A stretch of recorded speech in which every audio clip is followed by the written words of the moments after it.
আল্লাযী খালাকাল মাউতা ওয়াল হায়াতা লিয়াবলুয়াকুম আইয়ুকুম আহসানু আমালা। আল্লাহ সুবহানাহু ওয়া তাআলা এই পৃথিবীতে মানুষ জাতিকে সৃষ্টি করার একটাই লক্ষ্য উদ্দেশ্য হচ্ছে যে তারা পৃথিবীতে বিচারণ করবে, আমি আল্লাহ সুবহানাহু ওয়া তাআলা নাজ নিয়ামত ভক্ষণ করবে, আর আমি আল্লাহ তাআলা ইবাদত বন্দেগী করবে। এই জন্য এই পৃথিবীটাকে আমি আল্লাহ সুবহানাহু ওয়া তাআলা এই জাতির জন্য মানুষের জন্য একটা পরীক্ষামূলক আল্লাহ সুবহানাহু ওয়া তাআলা এই পরীক্ষার কেন্দ্র বা পরীক্ষার হল হিসেবে এই জমিনকে আল্লাহ তাআলা সৃষ্টি করেছেন। আল্লাহ সুবহানাহু ওয়া তাআলা মানুষ সৃষ্টি করতে গিয়ে যখন ফেরেশতাদের সামনে আল্লাহ তাআলা এটা আলোচনা করছেন যে আল্লাহ সুবহানাহু ওয়া তাআলা বলছেন, وَإِذْ قَالَ رَبُّكَ لِلْمَلَائِكَةِ إِنِّي جَاعِلٌ فِي الْأَرْضِ خَلِيفَةً। আল্লাহ সুবহানাহু ওয়া তাআলা ফেরেশতাদের সাথে পরামর্শ করছেন না। আল্লাহ সুবহানাহু ওয়া তাআলা পরামর্শ ছাড়াই সব কিছু করতে পারে না। জাস্ট ফেরেশতাদের সামনে এটা বলছে যে আমি পৃথিবীর মধ্যে খলিফা নিযুক্ত করতে চাই, আদম আলাইহিস সালামকে আমি নিযুক্ত করতে চাই। তো ফেরেশতারা বলল যে হে আল্লাহ, আপনি যে এই পৃথিবীতে আদমকে আপনি প্রেরণ করবেন, তো তাদের প্রয়োজন কি? وَإِذْ قَالَ رَبُّكَ لِلْمَلَائِكَةِ إِنِّي جَاعِلٌ فِي الْأَرْضِ خَلِيفَةً قَالُوا ফেরেশতারা বলছে قَالُوا أَتَجْعَلُ فِيهَا مَن يُفْسِدُ فِيهَا وَيَسْفِكُ الدِّمَاءَ وَنَحْنُ نُسَبِّحُ بِحَمْدِكَ وَنُقَدِّسُ لَكَ قَالَ إِنِّي أَعْلَمُ مَا لَا تَعْلَمُونَ।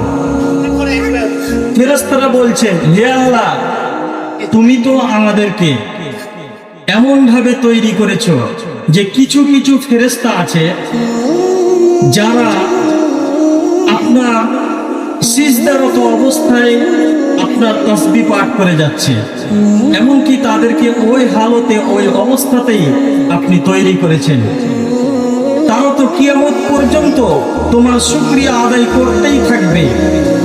এমনকি তুমি এমন ফেরেশতা নিযুক্ত করেছো যে ফেরেশতারা রুকু অবস্থায় আছে, এই রুকু অবস্থায় থেকে কিয়ামত পর্যন্ত তারা তোমার তাসবিহ পাঠ করবে।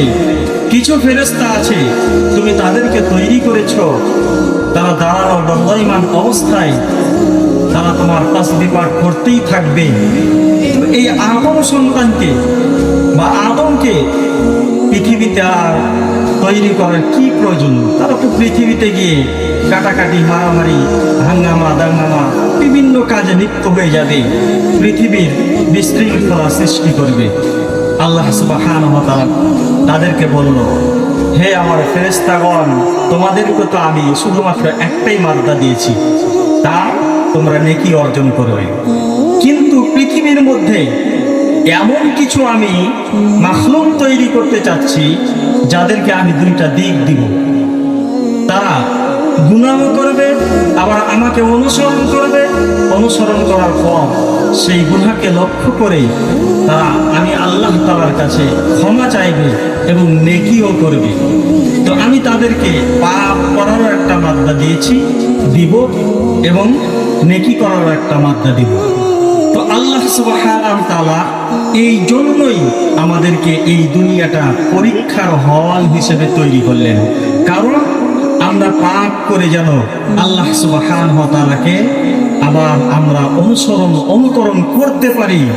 আমাদের পাপকে মনে করে যখন আমি আমার আল্লাহকে অনুসরণ করব, আল্লাহর কাছে চাইবো, আল্লাহকে বলবো, হে আল্লাহ, আমি তো অনেক বড় ভুল করেছি, শয়তানের ধোঁকায় পড়ে আমি পাপ করেছি, আমাকে ক্ষমা করে দাও। আল্লাহ তাআলা তখন খুশি হয়ে যায়। আল্লাহ সুবহানাহু ওয়া তাআলা বলছেন, আমার বান্দা যখন কোনো অন্যায় করে পাপ করে যখন আমার দিকে অগ্রসর হয়, যখন আমাকে ডাকে তখন আমি কি করি জানো ফেরেশতারা? ফাযকুরুনি আযকুরকুম ওয়াশকুরুনি ওয়ালা তাকফুরুন। যখন আমার বান্দা আমাকে ডাকে তখন আমি আমার বান্দার ডাকে তাদের দিকে আমি কি হয়ে যাই? অগ্রসর হয়ে যাই। সুবহানাল্লাহ।